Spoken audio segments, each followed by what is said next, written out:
Hello সবাইকে, আশা করি সবাই ভালো আছো।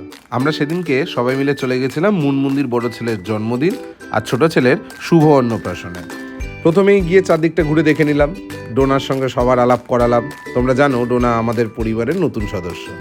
পরবর্তীতে দেখি সবাই মিলে স্টার্টার এনজয় করছে। ও মা, আমি তো অবাক। মাম, বাবি, ডোনা সবাই মিলে স্টার্টার এনজয় করছে। আমি চারদিকে একটু ঘুরে দেখছিলাম আর একটু কিছু ভিডিও করছিলাম তোমাদের জন্য। জানো তো, বাড়িটা খুব সুন্দর সাজিয়েছিল। এর মধ্যে দেখি রূপুর জন্মদিনের কেক কাটার জন্য হয়েছেই শুরু হলো। সবাই মিলে ঘিরে ধরেছে রূপুকে। আমারও দেখে আমার খুব ছোটবেলার কথা মনে পড়ছিল। ও মা, কতক্ষণে দেখি ডোনা এসে আমার পেছনে দাঁড়িয়ে রয়েছে। যেই ক্যামেরা মুভ করলাম অমনি দেখি হাত নাড়াচ্ছে। এর মধ্যে শুরু হলো কেক কাটার পর্ব। আমার তো খুব দেখতে ভালো লাগছিল। যত ওদেরকে দেখছি তত ছোটবেলার কথা মনে পড়ছে। ছোটবেলায় অনেক রকম আনন্দ করতাম, এখন সেগুলো তো সবই গেছে। যাই হোক, বাদ দাও এসব কথা। তারপরে দেখি বাচ্চাগুলোর আনন্দ, বাচ্চাগুলোর মজা, বাচ্চাগুলোর খুনসুটি, দৌড়াদৌড়ি, এগুলো দেখতে দেখতে মকটেল কাউন্টারে চলে গেলাম। মকটেল কাউন্টারটা কিন্তু আমার দেখতে বেশ ভালো লাগছিল। কত রকম মকটেল! ও জানো, এই দাদাকেই আমি বলেছিলাম, দাদা আমাদের একটু ব্লু ল্যাগুন অর্ডারটা নিয়ে নেবে। দাদা সঙ্গে সঙ্গে রেডি। দাদা ব্লু ল্যাগুন রেডি করে দিল। ডোনা কিন্তু এর মাঝখানে ভার্জিন মুইটো নিয়েছে। জানো, ও আমাদের জন্য অপেক্ষাও করেনি। ও ভার্জিন মুইটো খেতে চালু করে দিয়েছিল।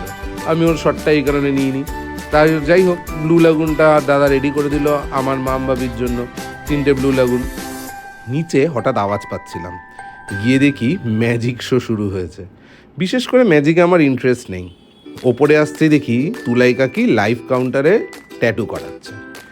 ট্যাটুর লাইভ কাউন্টার, ভাবতে পারছো? যাই হোক, আমার বেশ ভালো লাগছিল। না না, এটা পার্মানেন্ট কোনো কিছু নয়, এটা টেম্পোরারি, জাস্ট ফর ফান। সবার হাতে একটা করে ট্যাটু করে দেওয়া, আর কিছুই না। যাই হোক, বাচ্চাগুলোর হাতে ছিল, বড়রাও করাচ্ছিল। যাই, তারপর দেখি ডোনা খুব ইন্টারেস্টেড। ও দেখলাম ফোন থেকে বার করে দিল ওর নামের আর আমার নামের ফার্স্ট অ্যালফাবেট, সেটা হচ্ছে এ। যাই হোক, দিদি কাজ শুরু করে দিল। বেশ ভালো লাগছিল দেখতে আমার। দিদির কিন্তু হাতের তুলির টান ভীষণ রকমের ভালো। আমি তখন অবাক হয়ে দেখছিলাম যে কি সুন্দরভাবে কয়েক মুহূর্তের মধ্যে দিদিটা এরকম করে একটা ট্যাটু ডোনার হাতে করে দিল। যাই হোক, ডোনা তো ভীষণ খুশি। সারা ট্যাটুটা হাতে ওরম করে নিয়ে অকেশন বাড়িতে ঘুরেছে, এবং ও খুব সন্তর্পণে ঘুরেছে যেন কারোর ড্রেসে না লাগে, নিজের ড্রেসে নষ্ট না হয়। যাই হোক, আমি তো ততক্ষণে এই ভিডিওটা দেখতে দেখতে অবাক হয়ে যাচ্ছি। খালি ভাবছি যে কি সুন্দর গ্রাফিক্যাল ডিজাইন হচ্ছে, কি সুন্দর একটা লেটার হচ্ছে। ততক্ষণে দিদি প্রায় কাজ কমপ্লিট করে ফেলেছে। মামও খুব এক্সাইটেড, জানো তো। মাম এসে পুরো সম্পূর্ণ ট্যাটুটা দাঁড়িয়ে দাঁড়িয়ে দেখছিল। দিদিটা পুরো কাজ কমপ্লিট করে দিল, আবার হাতে একটু গ্লিটারও দিয়ে দিল।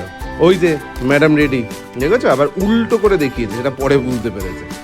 খুব খিদে পেয়েছিল, বিশ্বাস করো। প্রায় 10টা বাজে।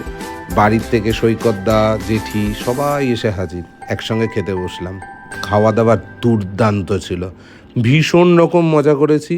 সবাইকে নিয়ে তারপরে বেরিয়ে এলাম। টাটা।